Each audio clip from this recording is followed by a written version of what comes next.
അധ്യായം 41. ഹാമീം അസ്സജദ. അവതരണം മക്കയിൽ. സൂക്തങ്ങൾ 54. ഹാമീം എന്നത് ഈ അധ്യായത്തിലെ ആദ്യാക്ഷരങ്ങളാണ്. അസ്സജദ എന്നതിന്റെ അർത്ഥം സാഷ്ടാംഗമെന്നാണ്. ഇതിലെ 38-ാം സൂക്തം പാരായണം ചെയ്യുമ്പോൾ സാഷ്ടാംഗം ചെയ്യണമെന്ന് നിർദ്ദേശമുണ്ട്.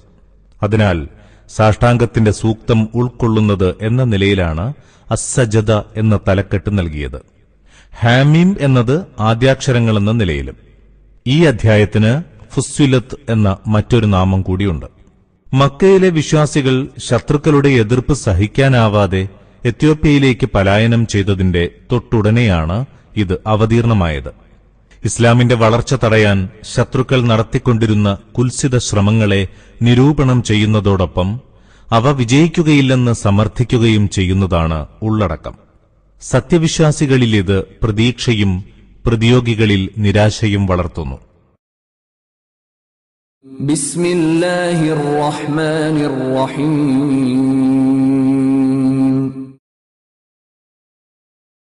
ഹാമീം.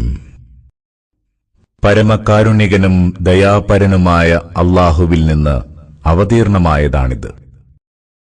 വചനങ്ങളെല്ലാം വിശദമായി വിവരിക്കപ്പെട്ട വേദപുസ്തകം. അറബി ഭാഷയിലുള്ള ഖുർആൻ മനസ്സിലാക്കുന്ന ജനത്തിനു വേണ്ടിയാണിത്. ഇത് ശുഭവാർത്ത അറിയിക്കുന്നതാണ്, മുന്നറിയിപ്പ് നൽകുന്നതും. എന്നിട്ടും ജനങ്ങളിലേറെ പേരും ഇതിനെ അവഗണിച്ചു. അവരിത് കേൾക്കുന്നുപോലുമില്ല. അവർ പറയുന്നു, നീ ഞങ്ങളെ ക്ഷണിക്കുന്ന സന്ദേശത്തിനു നേരെ ഞങ്ങളുടെ ഹൃദയങ്ങൾ കൊട്ടിയടക്കപ്പെട്ടിരിക്കുന്നു. ഞങ്ങളുടെ കാതുകളെ ബധിരത ബാധിച്ചിരിക്കുന്നു. നമുക്കിടയിൽ ഒരു മറയുണ്ട്. അതിനാൽ നീ കർമ്മം ചെയ്യുക. ഞങ്ങളും കർമ്മനിരതരാണ്. പറയുക, ഞാൻ നിങ്ങളെപ്പോലുള്ള ഒരു മനുഷ്യൻ മാത്രമാണ്. എന്നാൽ എനിക്കിങ്ങനെ ദിവ്യബോധനം ലഭിക്കുന്നു. നിങ്ങൾക്ക് ഒരേ ഒരു ദൈവമേയുള്ളൂ. അതിനാൽ നിങ്ങൾ അവങ്കിലേക്കുള്ള നേർവഴിയിൽ നിലകൊള്ളുക. അവനോട് പാപമോചനം തേടുക. ബഹുദൈവ വിശ്വാസികൾക്കാണ് കൊടും നാശം. സക്കാത്ത് നൽകാത്തവരാണവർ. പരലോകത്തെ തീർത്തും തള്ളിപ്പറഞ്ഞവരും. സംശയമില്ല, സത്യവിശ്വാസം സ്വീകരിക്കുകയും സൽക്കർമ്മങ്ങൾ പ്രവർത്തിക്കുകയും ചെയ്തവർക്ക് അറുതിയില്ലാത്ത പ്രതിഫലമുണ്ട്. പറയുക, 2 നാൾ കൊണ്ട് ഭൂമിയെ സൃഷ്ടിച്ച ദൈവത്തെ നിഷേധിക്കുകയാണോ നിങ്ങൾ? നിങ്ങൾ അവന് സമന്മാരെ സങ്കൽപ്പിക്കുകയുമാണോ? അറിയുക, അവനാണ് സർവ്വലോകങ്ങളുടെയും സംരക്ഷകൻ. അവൻ ഭൂമിയുടെ മുകൾ പരപ്പിൽ ഉറച്ചു നിൽക്കുന്ന മലകളുണ്ടാക്കി അതിൽ അളവറ്റ അനുഗ്രഹങ്ങളൊരുക്കി അതിലെ ആഹാരങ്ങൾ ക്രമപ്പെടുത്തി.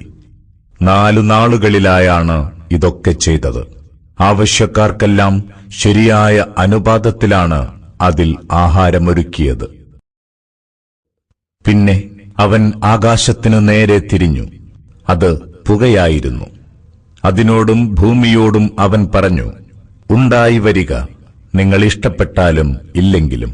അപ്പോൾ അവ രണ്ടും അറിയിച്ചു, ഞങ്ങളിതാ അനുസരണമുള്ളവയായി വന്നിരിക്കുന്നു. അങ്ങനെ അവൻ 2 നാളുകളിലായി 7 ആകാശങ്ങളുണ്ടാക്കി. ഓരോ ആകാശത്തിനും അതിന്റെ നിയമം ബോധനം നൽകി. സമീപാകാശത്തെ വിളക്കുകളാൽ അലങ്കരിച്ചു. നല്ല പോലെ ഭദ്രവുമാക്കി. പ്രതാപിയും സകലതും അറിയുന്നവനുമായ അല്ലാഹുവിന്റെ ക്രമീകരണമാണിത്. ഇനിയും അവരവഗണിക്കുന്നുവെങ്കിൽ പറയുക, ആദ് സമൂദ് സമൂഹങ്ങൾക്ക് സംഭവിച്ചതുപോലുള്ള ശിക്ഷയെ സംബന്ധിച്ച് ഞാനിതാ നിങ്ങളെ താക്കീത് ചെയ്യുന്നു. ദൈവദൂതന്മാർ മുന്നിലൂടെയും പിന്നിലൂടെയും അവരെ സമീപിച്ച് ആവശ്യപ്പെട്ടു, നിങ്ങൾ അല്ലാഹുവിനല്ലാതെ വഴിപ്പെടരുത്.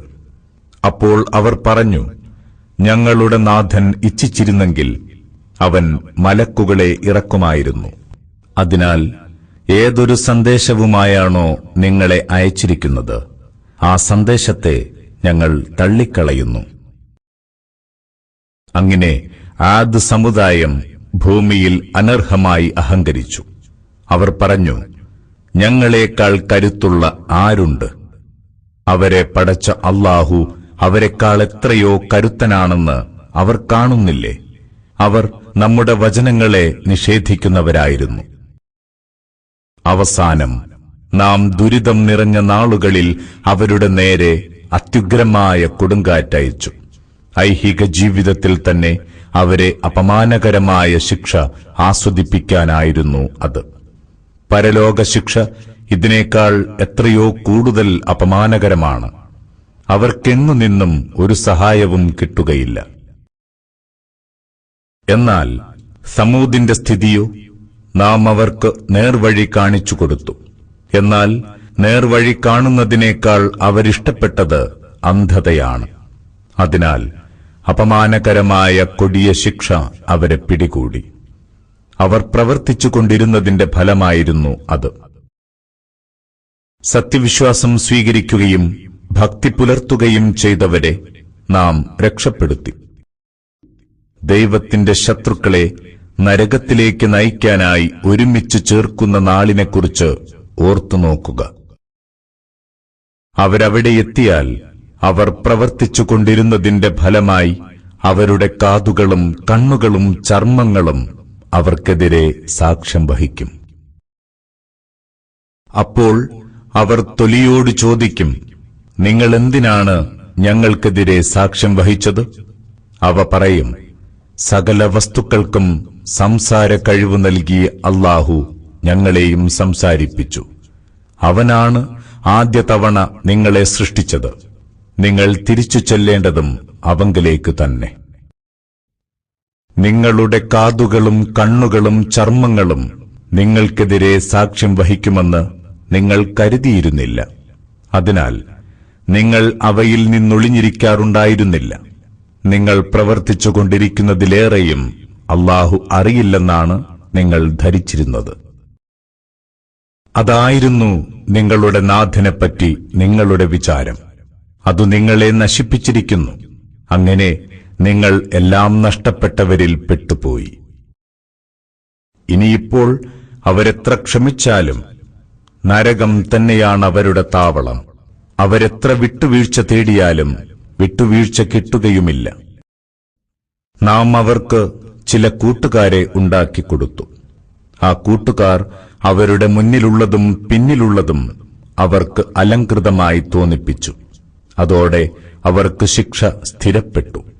അവർക്ക് മുമ്പേ കഴിഞ്ഞുപോയ ജിന്നുകളിലും മനുഷ്യരിലുമുള്ളവർക്ക് ബാധകമായ അതേ ശിക്ഷ. ഉറപ്പായും അവർ നഷ്ടം പറ്റിയവർ തന്നെ. സത്യനിഷേധികൾ പറഞ്ഞു, നിങ്ങൾ ഈ ഖുർആൻ കേട്ടുപോകരുത്. അത് കേൾക്കുമ്പോൾ നിങ്ങൾ ഒച്ചവെക്കുക. അങ്ങനെ നിങ്ങൾക്കതിനെ അതിജയിക്കാം. സത്യനിഷേധികളെ നാം കൊടിയ ശിക്ഷയുടെ രുചി ആസ്വദിപ്പിക്കും. അവർ ചെയ്തുകൊണ്ടിരുന്ന മഹാനീചവൃത്തികൾക്കുള്ള പ്രതിഫലം നാം നൽകുകയും ചെയ്യും. അതാണ് ദൈവവിരോധികൾക്ക് ലഭിക്കാനിരിക്കുന്ന പ്രതിഫലം, നരകം. അവരുടെ സ്ഥിരവാസത്തിനുള്ള ഭവനവും അവിടെ തന്നെ. നമ്മുടെ വചനങ്ങളെ തള്ളിപ്പറഞ്ഞുകൊണ്ടിരുന്നതിനുള്ള പ്രതിഫലമാണത്. സത്യനിഷേധികൾ പറയും, ഞങ്ങളുടെ നാഥ, ജിന്നുകളിലും മനുഷ്യരിലും ഞങ്ങളെ വഴിപിഴപ്പിച്ച ഇരുകൂട്ടരെയും ഞങ്ങൾക്ക് കാണിച്ചു തരേണമേ. ഞങ്ങളവരെ കാൽച്ചുവട്ടിലിട്ട് ചവിട്ടിത്തേക്കട്ടെ, അവർ പറ്റേ നിന്ദ്യരും നീചരുമാകാൻ. ഞങ്ങളുടെ നാഥൻ അല്ലാഹുവാണെന്ന് പ്രഖ്യാപിക്കുകയും പിന്നെ അതിലടിയുറച്ചു നിൽക്കുകയും ചെയ്തവരുടെ അടുത്ത് തീർച്ചയായും മലക്കുകൾ ഇറങ്ങിവന്ന് ഇങ്ങനെ പറയും, നിങ്ങൾ ഭയപ്പെടേണ്ട, ദുഃഖിക്കേണ്ട. നിങ്ങൾക്ക് വാഗ്ദാനം ചെയ്ത സ്വർഗത്തെ സംബന്ധിച്ച ശുഭവാർത്തയിൽ സന്തുഷ്ടരാവുക. ഈ ലോകത്തും പരലോകത്തും ഞങ്ങൾ നിങ്ങളുടെ ഉറ്റമിത്രങ്ങളാകുന്നു. നിങ്ങൾക്ക് അവിടെ നിങ്ങളുടെ മനം മോഹിക്കുന്നതൊക്കെ കിട്ടും. നിങ്ങൾക്ക് അവിടെ നിങ്ങൾ ആവശ്യപ്പെടുന്നതെന്തും ലഭിക്കും. ഏറെ പൊറുക്കുന്നവനും പരമദയാലുവുമായ ദൈവത്തിങ്കൽ നിന്നുള്ള സൽക്കാരമാണത്. അല്ലാഹുവിങ്കലേക്ക് ക്ഷണിക്കുകയും സൽക്കർമ്മങ്ങൾ പ്രവർത്തിക്കുകയും ഞാൻ മുസ്ലിങ്ങളിൽപ്പെട്ടവനാണെന്ന് പ്രഖ്യാപിക്കുകയും ചെയ്തവനേക്കാൾ നല്ല വചനമൊഴിഞ്ഞ ആരുണ്ട്? നന്മയും തിന്മയും തുല്യമാവുകയില്ല. തിന്മയെ ഏറ്റവും നല്ല നന്മ കൊണ്ട് തടയുക. അപ്പോൾ നിന്നോട് ശത്രുതയിൽ കഴിയുന്നവൻ ആത്മമിത്രത്തെപ്പോലെയായിത്തീരും. ക്ഷമ പാലിക്കുന്നവർക്കല്ലാതെ ഈ നിലവാരത്തിലെത്താനാവില്ല. മഹാഭാഗ്യവാനല്ലാതെ ഈ പദവി ലഭ്യമല്ല. പിശാചിൽ നിന്നുള്ള വല്ല ദുഷ്പ്രേരണയും നിന്നെ ബാധിച്ചാൽ നീ അല്ലാഹുവിൽ ശരണം തേടുക. അവൻ എല്ലാം കേൾക്കുന്നവനും അറിയുന്നവനുമാണ്. രാപ്പകലുകളും സൂര്യചന്ദ്രന്മാരും അവന്റെ അടയാളങ്ങളിൽപ്പെട്ടതാണ്. അതിനാൽ നിങ്ങൾ സൂര്യനെയോ ചന്ദ്രനെയോ സുജൂദ് ചെയ്യരുത്. അവയെ പടച്ച അല്ലാഹുവിനെ മാത്രം സുജൂദ് ചെയ്യുക, നിങ്ങൾ അവന് മാത്രം വഴിപ്പെടുന്നവരെങ്കിൽ. അഥവാ അവർ അഹങ്കരിക്കുകയാണെങ്കിൽ അറിയുക, നിന്റെ നാഥന്റെ സമീപത്തെ മലക്കുകൾ രാപ്പകലില്ലാതെ അവനെ കീർത്തിക്കുന്നു. അവർക്കതിലൊട്ടും മടുപ്പില്ല. ഭൂമിയെ വരണ്ടതായി നീ കാണുന്നു. പിന്നെ നാം അതിൽ വെള്ളമിറക്കിയാൽ പെട്ടെന്നത് ചലനമുള്ളതായിത്തീരുന്നു, വികസിച്ചു വലുതാവുന്നു. ഇതും അവന്റെ ദൃഷ്ടാന്തങ്ങളിൽപ്പെട്ടതത്രേ. മൃതമായ ഈ ഭൂമിയെ ജീവസുറ്റതാക്കുന്നവൻ തീർച്ചയായും മരിച്ചവരെ ജീവിപ്പിക്കും. അവൻ എല്ലാ കാര്യത്തിനും കഴിവുറ്റവനാണ്. നമ്മുടെ വചനങ്ങളെ വളച്ചൊടിച്ച് വികൃതമാക്കുന്നവർ നമ്മുടെ കാണാമറയത്തൊന്നുമല്ല. നരകത്തിലെറിയപ്പെടുന്നവനോ അതല്ല ഉയിർത്തെഴുന്നേൽപ്പ് നാളിൽ നിർഭയനായി വന്നെത്തുന്നവനോ ആരാണ് നല്ലവൻ? നിങ്ങൾക്ക് തോന്നുന്നതെന്തും ചെയ്തുകൊള്ളുക. നിങ്ങൾ ചെയ്യുന്നതൊക്കെയും കണ്ടറിയുന്നവനാണ് അല്ലാഹു. ഈ ഉദ്ബോധനം തങ്ങൾക്ക് വന്നെത്തിയപ്പോൾ അതിനെ തള്ളിപ്പറഞ്ഞവർ നശിച്ചതുതന്നെ. ഇത് അന്തസ്സുറ്റ വേദപുസ്തകമാണ്, തീർച്ച. ഇതിൽ അസത്യം വന്നു ചേരുകയില്ല. മുന്നിലൂടെയുമില്ല പിന്നിലൂടെയുമില്ല. യുക്തിമാനും സ്തുത്യർഹനുമായ അല്ലാഹുവിൽ നിന്ന് ഇറക്കിക്കിട്ടിയതാണിത്. നിനക്ക് മുമ്പുണ്ടായിരുന്ന ദൈവദൂതന്മാരോട് പറയാത്തതൊന്നും നിന്നോടും പറയുന്നില്ല. നിശ്ചയമായും നിന്റെ നാഥൻ പാപം പൊറുക്കുന്നവനാണ്, വേദനയേറിയ ശിക്ഷ നൽകുന്നവനും.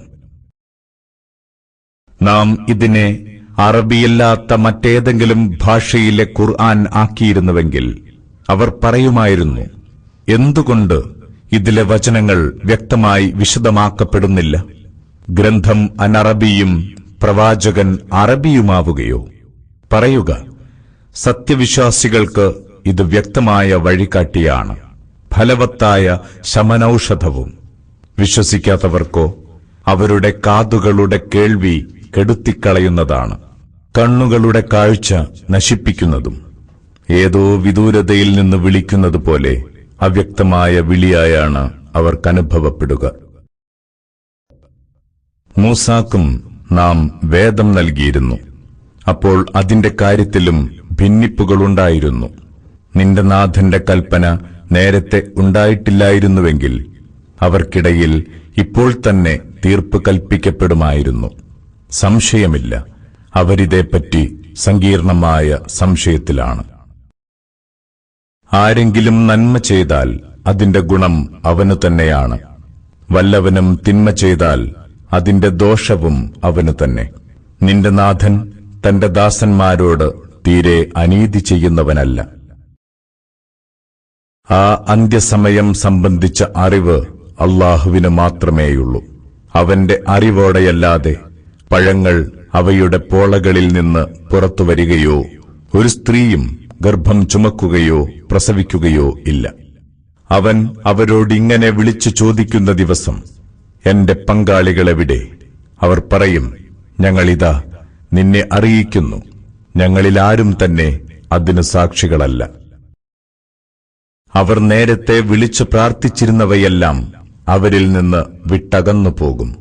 തങ്ങൾക്കിനിയൊരു രക്ഷാമാർഗവുമില്ലെന്ന് അവർക്ക് ബോധ്യമാവുകയും ചെയ്യും.